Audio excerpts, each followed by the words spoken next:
എല്ലാവർക്കും വിനീതമായ നമസ്കാരം. അധ്യാത്മരാമായണം ബാലകാന്ഡം ഭാർഗവ ദർപ്പശമനം എന്ന അധ്യായമാണ് പാരായണം ചെയ്യുന്നത്. അന്നേരം വസിഷ്ഠനെ വന്ദിച്ചു ദശരഥൻ, ദുർനിമിത്തങ്ങളുടെ കാരണം ചൊല്ലുകെന്നാൻ. മനവാക്കുറഞ്ഞൊരു ഭീതിയുമുണ്ടാമിപ്പോൾ, പിന്നീടം അഭയവുമുണ്ടാമെന്ന് അറിഞ്ഞാലും ഏതുമേ പേടിക്കേണ്ട, നല്ലതേ വന്നുകൂടു. ഖേദവുമുണ്ടാകേണ്ട, കീർത്തിയം വർദ്ധിച്ചിടും. ഇത്തരം വിധിസുതൻ അരുളി ചെയ്യുന്നേരം, പദ്ധതി മധ്യേ കാണായി വന്നു ഭാർഗവനെയും. നീലനീരത നിഭ നിർമ്മലവർണ്ണത്തോടും, നീലലോഹിത ശിഷ്യൻ ബടവാനല സമൻ ക്രുദ്ധനായി പരശുബാണാസനങ്ങളും പൂണ്ട്. പദ്ധതി മധ്യേ വന്നു നിന്നപ്പോൾ ദശരഥൻ ബദ്ധസാധ്വസം വീണു നമസ്കാരവും ചെയ്ത. ബുദ്ധിയും കെട്ടുനിന്നു മറ്റുള്ള ജനങ്ങളും. ആർത്തനായി പന്തിരഥൻ ഭാർഗവരാമൻ തന്നെ പേർത്തു വന്ദിച്ചു ഭക്ത്യാ. കീർത്തിച്ചാൻ പലതരം കാർത്തവീര്യാരെ, പരിത്രാഹി മാം തപോനിധേ. മാർത്താണ്ഡകുലം പരിത്രാഹി കാരുണ്യാംബുധേ. ക്ഷത്രിയാന്തക പരിത്രാഹി മാം ജമദഗ്നിപുത്ര. മാം പരിത്രാഹി രേണുകാത്മജ വിഭോ.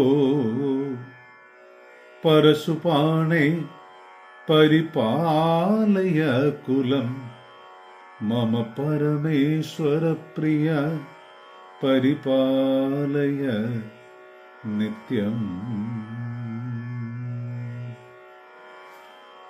വളരെ പ്രാധാന്യമുള്ള ഭാഗങ്ങളിൽ ഒന്നാണ്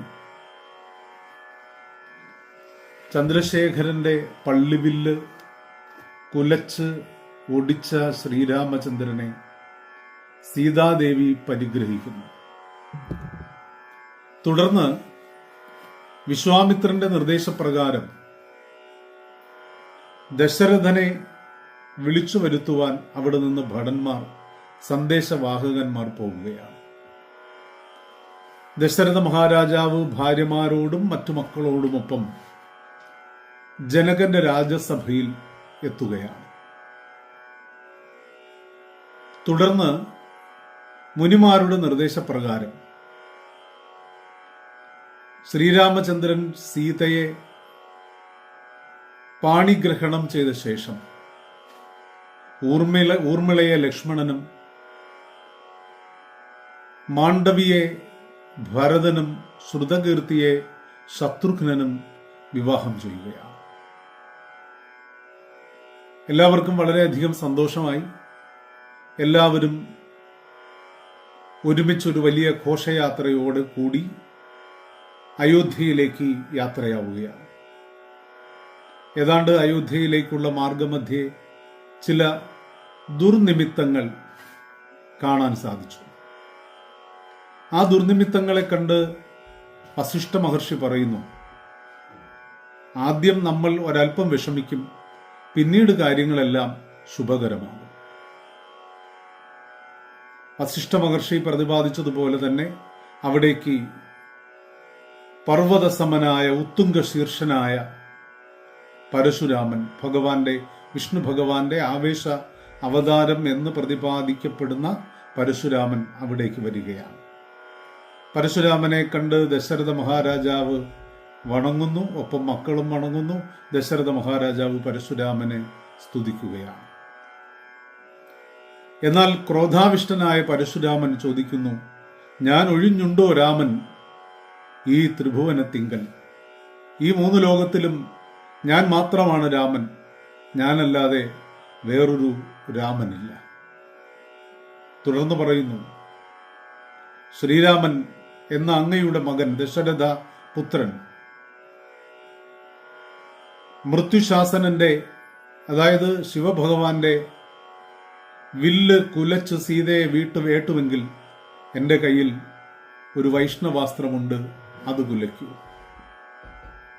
തുടർന്ന് ശ്രീരാമചന്ദ്രൻ അച്ഛനമ്മമാരെയും ഗുരുക്കന്മാരെയും വണങ്ങി പരശുരാമന്റെ അരികിൽ ചെന്ന് അദ്ദേഹത്തെയും പ്രണമിച്ചുകൊണ്ട് പരശുരാമന്റെ കയ്യിലിരുന്ന ആ വില്ല് എടുക്കുകയും ഞാൻ തൊടുക്കുകയും ചെയ്യുന്നു എന്നാണ്. ദിഗന്ധങ്ങൾ ഭേദിക്കുമാറുള്ള ശബ്ദം കേട്ട് പരശുരാമൻ അമ്പരപ്പെടുന്നു.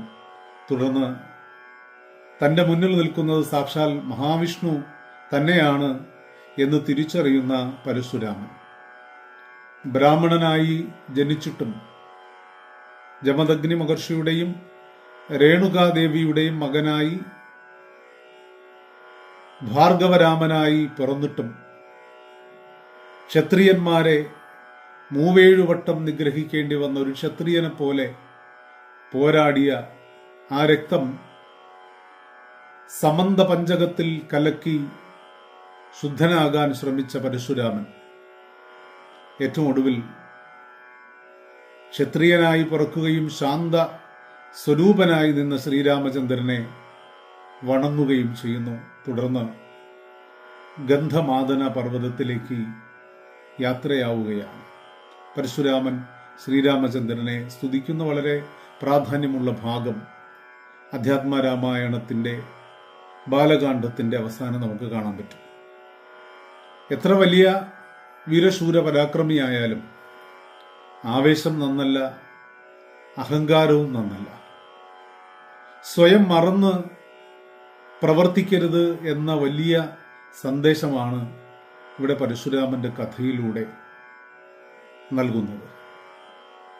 ജീവിതത്തിൽ ഒരുപാട് പ്രതിബന്ധങ്ങളെയും പ്രതിസന്ധികളെയും ഒക്കെ അഭിമുഖീകരിക്കുമ്പോഴും ഒരുപക്ഷെ കാര്യങ്ങളൊക്കെ നമ്മുടെ തീരുമാനത്തിനപ്പുറത്തേക്ക് മാറുമ്പോഴും സമചിത്തതയോടെ അതിനെ നോക്കിക്കാണുവാൻ, പ്രതിസന്ധികളെ പുഞ്ചിരിച്ചുകൊണ്ട് നേരിടുവാൻ നമുക്ക് ഓരോരുത്തർക്കും സാധിക്കണം എന്ന് ഈ ഭാഗം നമ്മളെ ഓർമ്മിപ്പിക്കുകയാണ്.